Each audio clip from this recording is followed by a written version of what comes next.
മൂന്നാഴ്ചയിലേറെ നീണ്ടുനിന്ന ഇന്ത്യ പാകിസ്ഥാൻ സംഘർഷങ്ങൾക്ക് ശേഷം ഡ്രോണുകളെ പ്രത്യേകിച്ച് വലിയ കൂട്ടമായി എത്തുന്നവയെ നേരിടുന്നതിനുള്ള ചെലവ് കുറഞ്ഞതും അതുപോലെ തദ്ദേശീയമായി നിർമ്മിച്ചതുമായ സംവിധാനം ഭാർഗവാസ്ത്ര ഇന്ത്യ വിജയകരമായി പരീക്ഷിച്ചു. ഡ്രോൺ ആക്രമണങ്ങളിൽ നിന്ന് രാജ്യത്തെ സംരക്ഷിക്കുന്നതിൽ ഒരു വലിയ ചുവടുവയ്പാണിത്.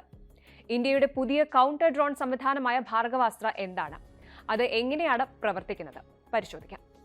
ഭാർഗവാസ്ത്ര എന്ന കൗണ്ടർ ഡ്രോൺ സിസ്റ്റത്തിൽ നിന്ന് ഇന്ത്യ മൈക്രോ റോക്കറ്റുകൾ വിജയകരമായി പരീക്ഷിച്ചിരിക്കുകയാണ്. ഒഡീഷയിലെ തീരദേശ പട്ടണമായ ഗോപാൽപൂരിലെ സിവാട്ട് ഫയറിംഗ് റേഞ്ചിൽ മെയ് 13-നാണ് മൈക്രോ റോക്കറ്റുകൾ പരീക്ഷിച്ചത്. Solar defence and aerospace limited SDAL വികസിപ്പിച്ചെടുത്ത ഭാർഗവാസ്ത്ര 2.5 കിലോമീറ്റർ വരെ ദൂരത്തിലുള്ള ഡ്രോണുകളെ കണ്ടെത്തി നിർവീര്യമാക്കാൻ ചെറിയ റോക്കറ്റുകൾ ഉപയോഗിക്കുന്നു. തദ്ദേശീയമായി നിർമ്മിച്ച ഭാർഗവാസ്ത്ര ഇന്ത്യയുടെ വ്യോമ പ്രതിരോധത്തിന് ഈ ഒരു സിസ്റ്റം ഒരു മികച്ച ഉദാഹരണമാണ്. ചെലവ് കുറഞ്ഞ ഈ ഒരു സംവിധാനം ഹാർഡ് കിൽ മോഡലിലാണ് സൃഷ്ടിച്ചിരിക്കുന്നത്. ആർമി എയർ ഡിഫൻസ് AADയിലെ മുതിർന്ന ഉദ്യോഗസ്ഥരുടെ സാന്നിധ്യത്തിൽ മൈക്രോ റോക്കറ്റുകൾക്കായി 3 പരീക്ഷണങ്ങൾ നടത്തിയിരുന്നു. ഇതിൽ 2 പരീക്ഷണങ്ങൾ ഓരോ റോക്കറ്റ് വീതം വിക്ഷേപിച്ചുകൊണ്ടായിരുന്നു നടത്തിയത്. മൂന്നാമത്തെ പരീക്ഷണത്തിൽ 2 സെക്കൻഡിനുള്ളിൽ 2 റോക്കറ്റുകളുടെ ഒരു സാൽവോ വിക്ഷേപിച്ചു. വലിയ തോതിലുള്ള ഡ്രോൺ ആക്രമണങ്ങളെ ചെറുക്കുന്നതിനുള്ള സിസ്റ്റത്തിന്റെ നൂതന സാങ്കേതിക വിദ്യ എടുത്തു കാണിച്ചുകൊണ്ട് 4 റോക്കറ്റുകളും ആവശ്യമായ വിക്ഷേപണ പാരാമീറ്ററുകൾ പാലിച്ചു. എല്ലാ നിയുക്ത ലക്ഷ്യങ്ങളും നേടിയെടുത്തുവെന്ന് SDAL ഒരു പ്രസ്താവനയിൽ പറഞ്ഞു. 20 മീറ്റർ റേഡിയസ് വരെ ദൂരമുള്ള ഡ്രോണുകളുടെ കൂട്ടത്തെ നിർവീര്യമാക്കാൻ ഭാർഗവാസ്ത്ര സിസ്റ്റം അൺഗൈഡഡ്, അതായത് ഗൈഡഡ് അല്ലാത്ത മൈക്രോ റോക്കറ്റുകൾ വിന്യസിക്കുന്നു. കൃത്യവും ഫലപ്രദവുമായ ടാർഗറ്റിംഗ് ഉറപ്പാക്കുന്ന ഗൈഡഡ് മൈക്രോ മിസൈലാണ് സിസ്റ്റത്തിന്റെ രണ്ടാമത്തെ ഡിഫൻസ് ലെയർ എന്ന് പറയുന്നത്. ഈ ലെയറിന് ഒരേ സമയം 64 മൈക്രോ മിസൈലുകൾ വിക്ഷേപിക്കാനുള്ള ശേഷിയുണ്ട്. സംയോജിത സംരക്ഷണത്തിന് വേണ്ടി ജാമിങ്ങും അതുപോലെ സ്പൂഫിംഗും ഉൾപ്പെടുത്തുന്നതിനായി കൗണ്ടർ ഡ്രോൺ സിസ്റ്റത്തിൽ ഒരു അധിക സോഫ്റ്റ് കിൽ ലെയറും ഉൾപ്പെടുത്താൻ സാധിക്കും.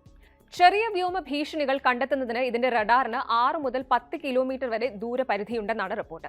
ഇത് ഒരു മോഡുലർ സിസ്റ്റം ആയതിനാൽ തന്നെ layered and tiered air defence cover നൽകുന്നതിന് സെൻസറുകളും അതുപോലെ ഷൂട്ടറും ആവശ്യാനുസരണം ഒരുമിച്ച് ചേർക്കാൻ സാധിക്കും. അങ്ങനെ ദീർഘദൂര ലക്ഷ്യങ്ങളിൽ ഇടപഴകാനും സഹായിക്കുന്നു.